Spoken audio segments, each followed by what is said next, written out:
What if everything we're seeing in congressional UFO hearings is just orchestrated theater?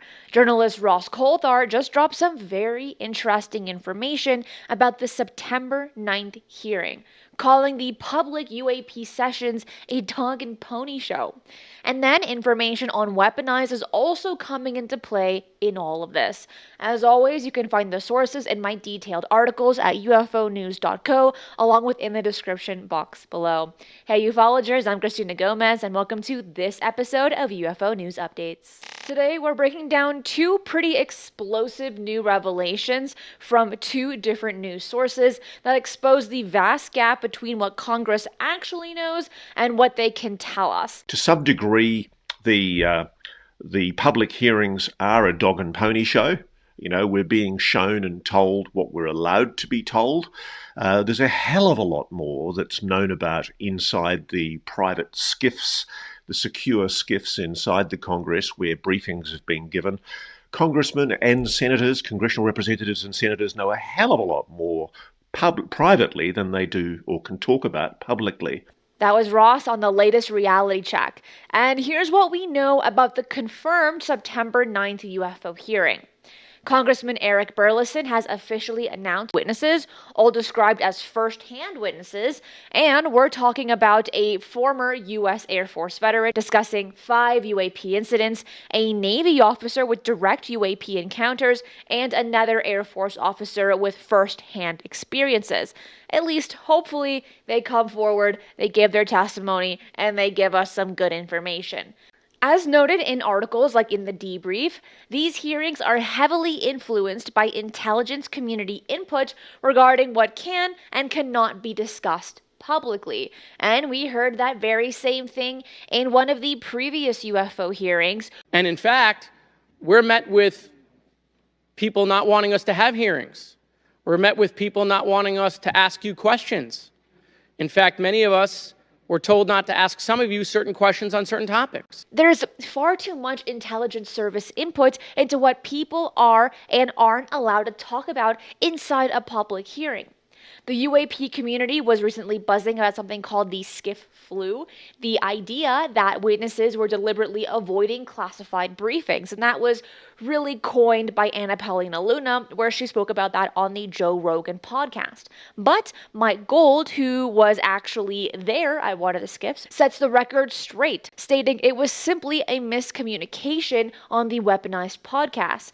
Chris Mellon genuinely had the flu, while others, like Lou Elizondo, had legitimate scheduling conflicts about multiple last-minute changes. Take a listen to this next segment from the Weaponized podcast. What is SCIF Flu, and what are you seeing?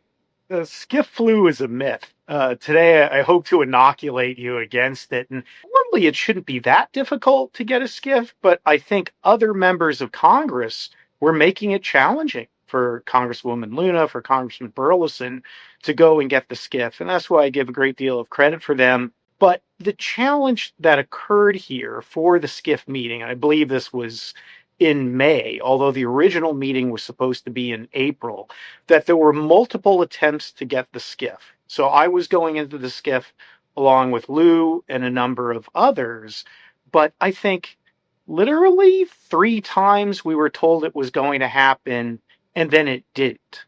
And that's easy enough for me living in Washington, D.C., but for someone like Lou, who has to come in from Wyoming, that is very, very challenging and expensive and costly for someone on their own dime to keep trying to come in, only have the meeting canceled. Now, that's not the members' fault. That's just the nature of trying to get the SCIF and some of the difficulties that they faced. This reveals something crucial about how difficult it is to coordinate these classified briefings.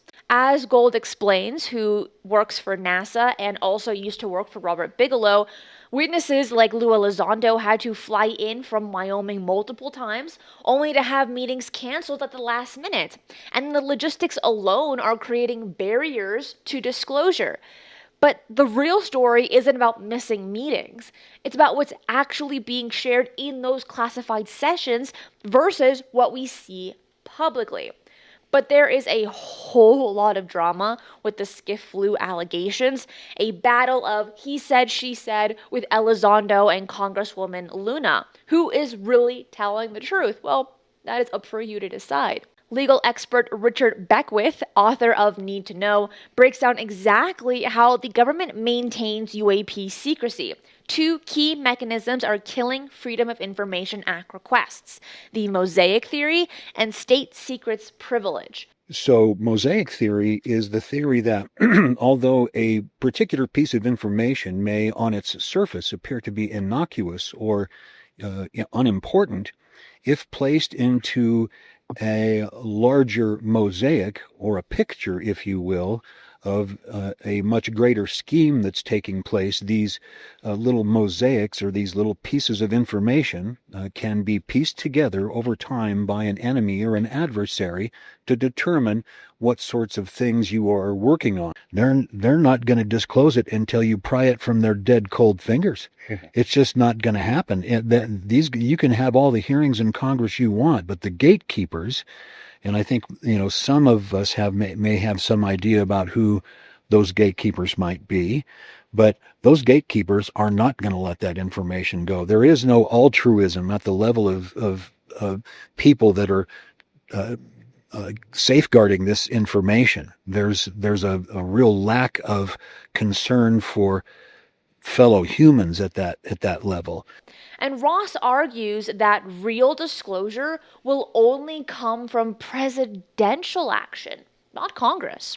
The intelligence community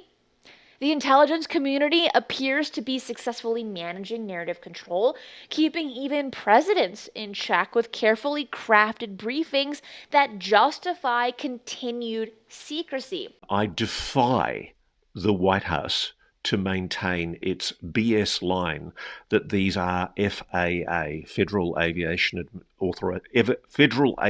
Administration authorized research drones. That was a lame line put out by the White House spokeswoman Caroline Leavitt back in January, when the president was forced to honor a promise he'd rashly made to the media before he'd had his briefing, where he basically wanted the White House Chief of Staff to find a quick explanation for what these drones were. And so we've been given a whole series of contradictory explanations now. We've had two generals go on US 60 Minutes, CBS 60 Minutes, and admit that they've got no blooming idea what these drones are, but they're a concern because they're obviously operating with impunity over the continental United States. Either way, however you see this is a national security and flight safety risk. There are indications that some presidents have been briefed on UAP programs, but convinced that national security requires continued classification. I always wonder what happens when, let's say if we're a genetic experiment or if there is something about us that is a product, what happens when the subject of the experiment becomes aware of the experimenters? Is it time to start over and wipe the slate clean? So, when we talk about disclosure and we talk about aliens, it's one thing to tell people that, there are aliens, that we're being visited by some higher intelligence or some different intelligence from another part of the universe. That's one thing. But it's a completely different thing to tell them that they're the product of an experiment.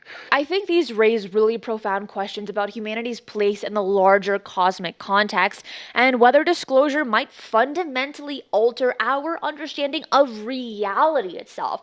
Not just us being alone in the universe, not just us being visited by ET or interdimensionals, but just reality as a whole. So here's where we stand.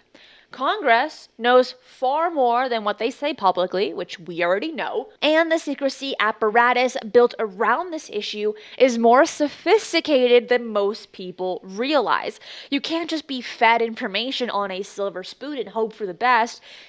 There's a lot more layers to it. So the September 9th hearing will likely provide, hopefully, some valuable insights.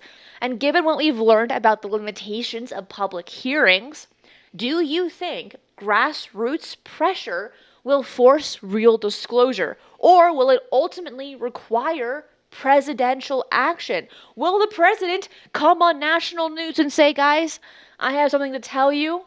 Aliens. I'm Cristina Gomez, and that is it for today. I will see you next time. Be safe, and remember, keep your eyes on the skies.